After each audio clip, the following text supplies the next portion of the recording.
मिश्रा आपके साथ, चलिए करते हैं बुलेटिन की शुरुआत। और एक बार फिर न्यूज 18 की खबर पर मोहर लग गई है। बिहार में तीसरे चरण की शिक्षक बहाली को लेकर विषयवार रोस्टर जारी कर दिया गया है। साथ ही आवेदन की तारीख भी बढ़ाकर 26 फरवरी तक कर दी गई है। यानी अभ्यर्थी अब बिना फाइन के 26 फरवरी तक आवेदन कर सकेंगे। अब लेट फाइन के साथ आवेदन का कोई प्रावधान नहीं है। बीपीएससी ने कक्षा 1 से लेकर 12वीं तक के लिए कुल मिलाकर 87,774 पदों के लिए रिक्तियां जारी कर दी। बीपीएससी के वेबसाइट पर विषयवार रिक्तियां देखी जा सकती है। कक्षा 1 से लेकर 5 तक के लिए कुल मिलाकर 28,026 पदों पर बहाली होगी। कक्षा 6 से लेकर 8वीं तक के लिए कुल मिलाकर 19,645 पदों पर बहाली होगी, जबकि कक्षा 9वीं से 10वीं तक के लिए 16,970 पदों पर बहाली होगी। वहीं 11वीं और 12वीं के लिए 22,373 पदों पर बहाली निकलेगी।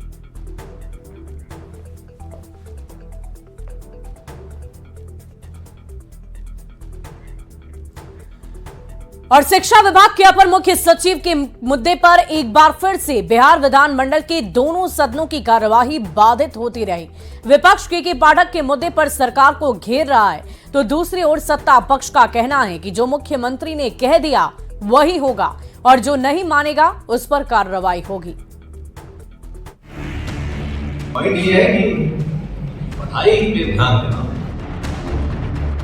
ये गलत से गलत आदेश पास हो रहा है। जो सबसे ईमानदार है उसके खिलाफ कार्रवाई करते हैं। बिहार में अपर मुख्य सचिव के पाठक शिक्षा व्यवस्था में सुधार को लेकर कई बड़े और कड़े फैसले ले रहे हैं।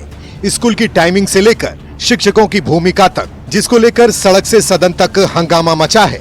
के पाठक को लेकर विपक्ष हमलावर है। एक बार फिर शुक्रवार को के पाठक को लेकर विधानसभा और विधान परिषद के अंदर हंगामा हुआ। आरा में शिक्षक पर कार्रवाई का मुद्दा सदन में गूंजता रहा।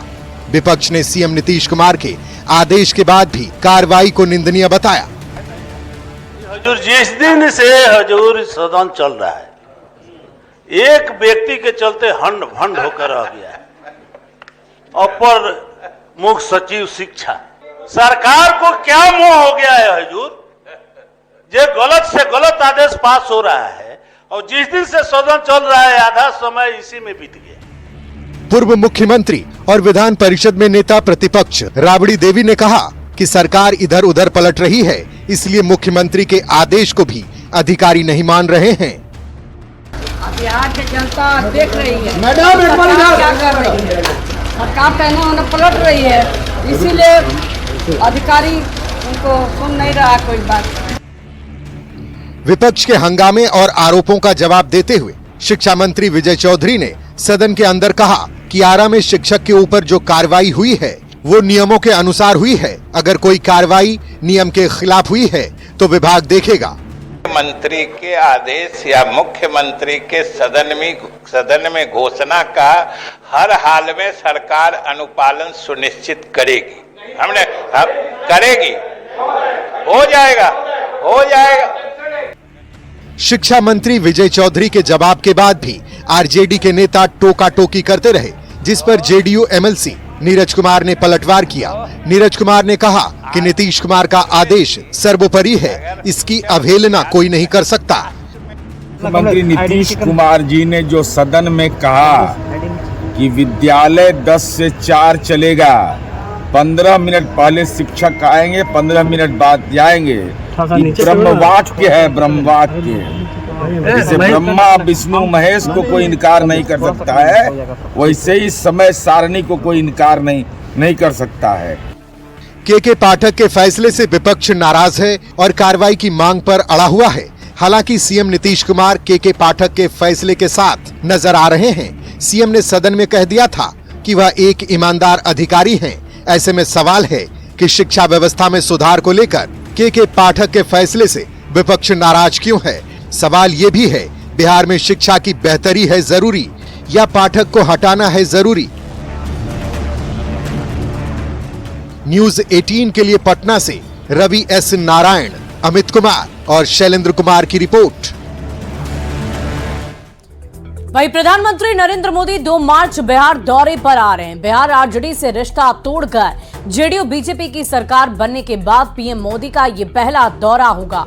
माना जा रहा है कि पीएम मोदी का ये दौरा बिहार में लोकसभा चुनाव के लिए प्रचार की शुरुआत होगी। डिप्टी सीएम सम्राट चौधरी ने कहा है कि पीएम मोदी जब 2 मार्च को बिहार आएंगे तो वो अपने हाथों से बिहार को बहुत कुछ देने वाले हैं।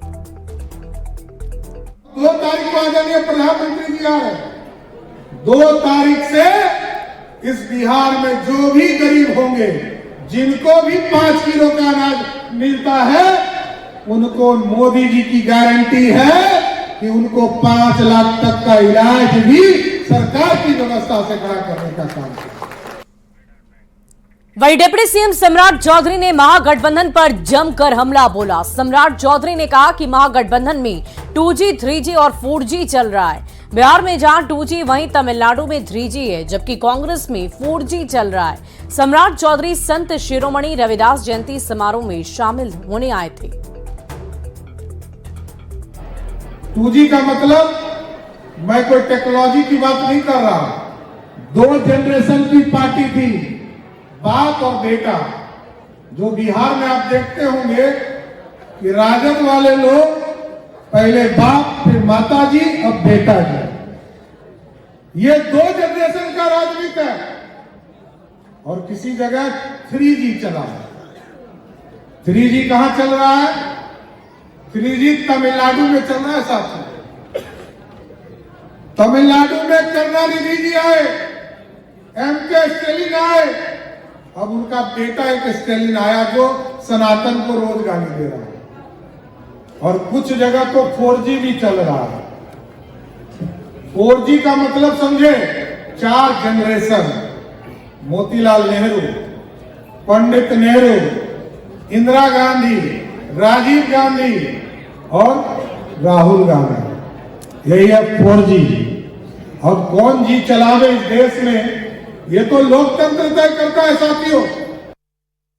वहीं प्रधानमंत्री नरेंद्र मोदी ने कहा कि जिस पूर्वी भारत को इतने दिनों तक वंचित रखा गया, उसे विकसित भारत का इंजन बनाएंगे। पीएम ने कहा कि वाराणसी से औरंगाबाद तक 6 लेन हाईवे का पहला चरण पूरा हो गया है और अगले 5 साल में ये पूरा हो जाएगा, जिससे यूपी और बिहार को काफी फायदा होगा। इतना ही नहीं, वाराणसी, रांची, कोलकाता में भी ऐसी ही स्थिति होगी। गारंटी दी है कि जिस पूर्वी भारत को विकास से वंचित रखा गया, उसको विकसित भारत का ग्रोथ इंजन बनाऊंगा। वाराणसी से औरंगाबाद के 6 लेन हाईवे का पहला फेज पूरा हुआ है। आने वाले 5 वर्ष में यह पूरा होगा तो यूपी और बिहार को बहुत फायदा होगा। वाराणसी, रांची, कोलकाता एक्सप्रेसवे, इससे बिहार, झारखंड और पश्चिम बंगाल की दूरी और सिमटने वाली है।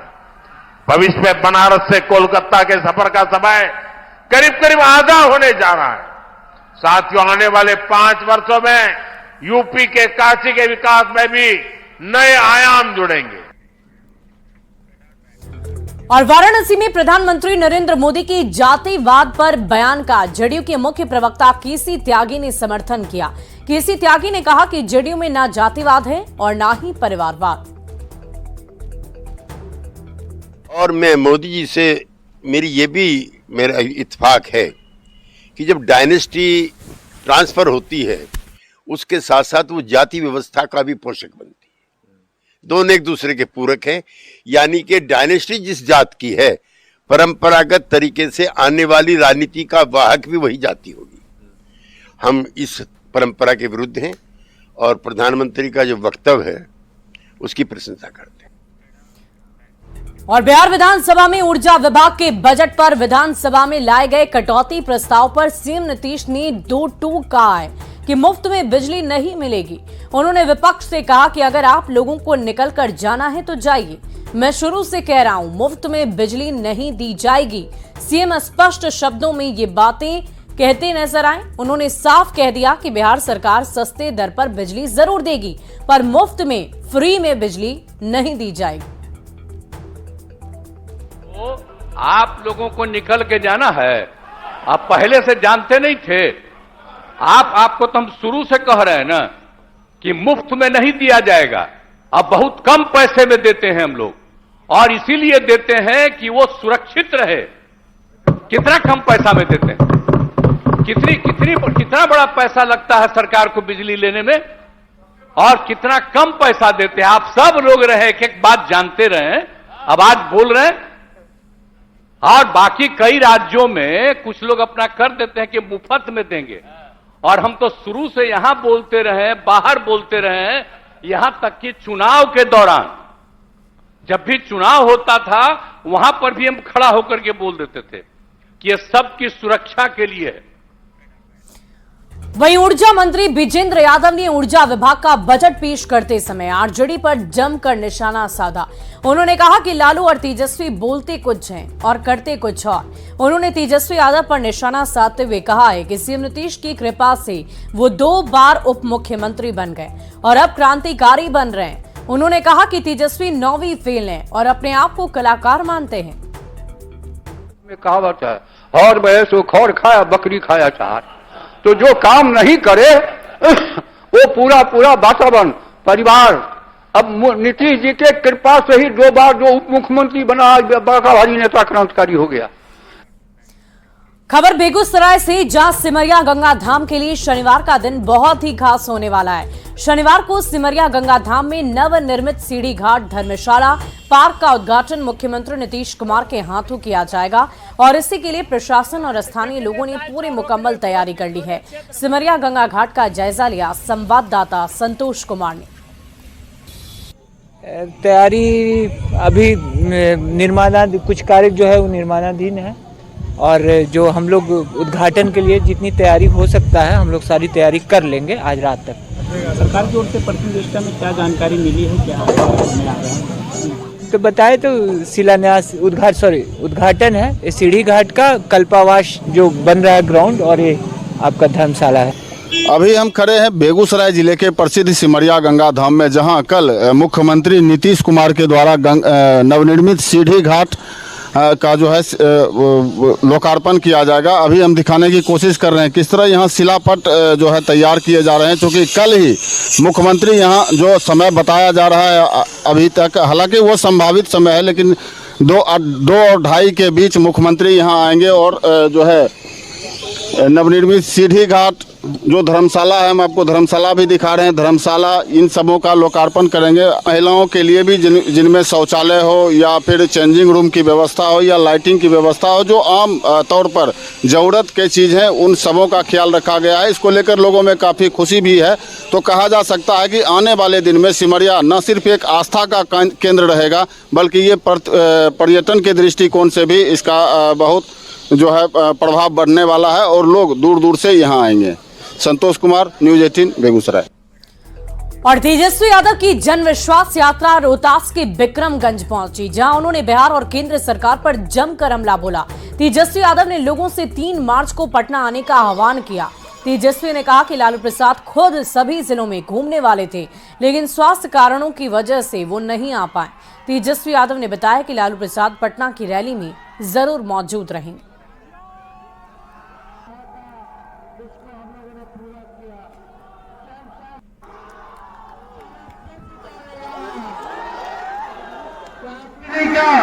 हमारी बहन ने अपने पिता को किडनी दिया, इसलिए डॉक्टर की सलाह पर वो बिहार नहीं घूम पा रहे, लेकिन पटना आइएगा तो अपने नेता को सुनिएगा।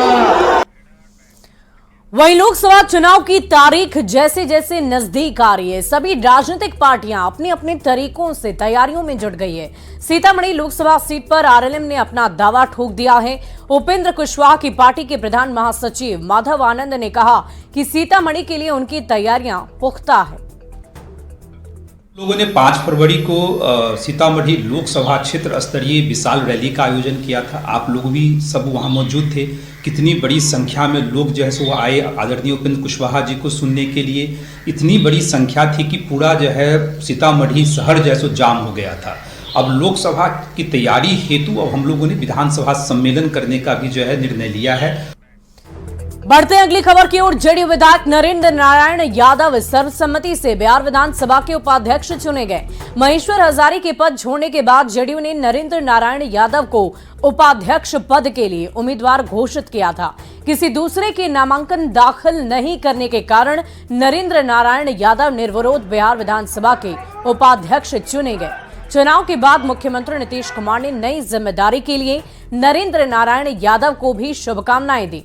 नरेंद्र नारायण यादव ने कहा है कि उनकी पूरी कोशिश होगी कि सदन में सार्थक बहस हो और पक्ष विपक्ष सबको साथ लेकर चलने की कोशिश वो करेंगे। पक्ष विपक्ष दोनों मिलके उपाध्यक्ष पद के लिए हमें चुना। मैं प्रयास करूंगा कि पंच के आसन पर बैठ के न कोई किसी का दोस्त होता है न दुश्मन होता है। पंच के मुंह से जो वाणी निकलती है और खुदा के मुंह से वाणी निकलती है। मैं इसका प्रयास करूंगा। वहीं यूपी के डिप्टी सीएम केशव प्रसाद मौर्य बिहार के आरा पहुंचे, जहां उन्होंने प्रबुद्ध नागरिक संवाद में हिस्सा लिया। इसका आयोजन बुद्धिजीवी प्रकोष्ठ बीजेपी की तरफ से किया गया था। इस कार्यक्रम में सैकड़ों की संख्या में बुद्धिजीवियों ने भाग लिया। इस मौके पर आयोजित संवाद में डिप्टी सीएम ने कहा कि 2024 का चुनाव केवल नरेंद्र मोदी को प्रधानमंत्री बनाने का नहीं है, बल्कि इस भारत को 100 साल आगे ले जाने का है। केशव प्रसाद मौर्य ने पीएम मोदी के दावे का समर्थन करते हुए कहा कि बीजेपी अगले लोकसभा चुनाव में अकेले 370 सीट और गठबंधन के सहयोगियों को मिलाकर 400 पार सीट लाएगी। भारतीय जनता पार्टी और 400 पार भाजपा गठबंधन लोकसभा की सीटें जनता के आशीर्वाद से, कार्यकर्ताओं के परिश्रम से अब बिहार में भी डबल इंजन सरकार के काम के बल पर जीतने जा रही है। सर, प्रबुद्ध नागरिक संवाद है, क्या कहेंगे? जो प्रबुद्ध लोग हैं वो भाजपा के साथ कैसे? प्रबुद्ध तो भाजपा के साथ था, भाजपा के साथ है, भाजपा के साथ रहेगा, लेकिन आज तो सब भाजपा के साथ है, सबके साथ भाजपा है। सर, लगातार तेजस्वी यादव एनडीए सरकार पर निशाना साध रहे हैं, क्या कहेंगे? देखिए, तेजस्वी यादव जी का तेज वह निस्तेज हो चुके हैं। अखिलेश यादव जी का गठबंधन उत्तर प्रदेश में पूरी तरह से फ्लॉप हो गया है। श्री राहुल गांधी जी के पांव जहां जहां पड़ रहे हैं वहां कांग्रेस का बंटाढार हो रहा है, इससे कमल खिल रहा है। और अगली खबर राजधानी पटना से आपको बताएं, जहां दानापुर में नवजात बच्चों को बेचने के एक बहुत बड़े रैकेट का खुलासा हुआ है। पुलिस ने इस रैकेट के सरगना एक डॉक्टर सहित 10 लोगों को गिरफ्तार कर लिया, जिनके पास से 2 नवजात बच्चियों को भी बरामद किया गया है। बच्चों के सौदे की खबर पर पुलिस ने जाल बिछाई और सभी जगहों पर चेकिंग पोस्ट लगाई गई। इसी दौरान खगौल पुलिस को एक गाड़ी पर शक हुआ, जिसके बाद पुलिस ने उसे पकड़ा तो गाड़ी से 2 महिला को एक नवजात के साथ पकड़ लिया गया। फिर गाड़ी के ड्राइवर से पूछताछ की गई, जिसके आधार पर 2 लाइनर भी पुलिस के हत्थे चढ़ गए। पूछताछ में खुलासा हुआ कि इस रैकेट का सरगना एक होम्योपैथिक डॉक्टर परमानंद यादव चलाते हैं, जो मणिपाल हॉस्पिटल भी चलाते हैं। पुलिस ने इस मामले में एक और हॉस्पिटल नवीन के संचालक डॉक्टर नवीन को भी पकड़ने की कोशिश की थी, लेकिन वो पुलिस को चकमा देकर फरार हो गया। बरामद दोनों बच्चों को खरीदने के लिए इस्तेमाल कैश को भी बरामद किया गया है। ये गिरोह 50,000 रुपए में एक बच्चे का सौदा करते थे। पुलिस अब इस एंगल से भी जांच कर रही है कि इसमें बच्चों के माता पिता की क्या कोई भूमिका थी या नहीं। वो जो है वो ट्रेस डाउन किया गया। उस गाड़ी से 2 महिलाएं, एक नवजात शिशु और उसके साथ एक ड्राइवर जो है वो बरामद किया गया। और ये प्राइमा फेशिया पता लगा कि एक ट्रैफिकिंग का मामला है और इसमें एक वाइडर कॉन्स्पिरेसी भी इन्वॉल्व है। उसी के तहत कार्रवाई करते हुए जो ट्रेस बैक किया गया उसमें 2 लाइनर्स को भी गिरफ्तार किया गया। साथ साथ ये पता लगा कि ये जो नवजात शिशु है ये कहाँ से लाया गया है, तो उसके बारे में पता लगा कि एक हॉस्पिटल है जो डॉक्टर परमानंद, जो एक होम्योपैथिक डॉक्टर है, उनके पास लाइसेंस भी है, एक हॉस्पिटल चलाते हैं मणिपाल। और इसी बीच बेतिया से आपको बड़ी खबर बताएं, 2 डॉक्टर से रंगदारी की मांग की गई। 10-10 लाख रुपए की रंगदारी मांगी गई है। डॉक्टर बीके चौहान और डॉक्टर ए रहमान से रंगदारी, एक ही नंबर से रंगदारी की मांग की गई है। नहीं देने पर गोली मारने की धमकी दी गई। जांच में इस पूरे मामले को लेकर पुलिस जुटी हुई है। शिकारपुर थाने की पुलिस इस पूरे मामले की जांच पड़ताल में जुट गई है।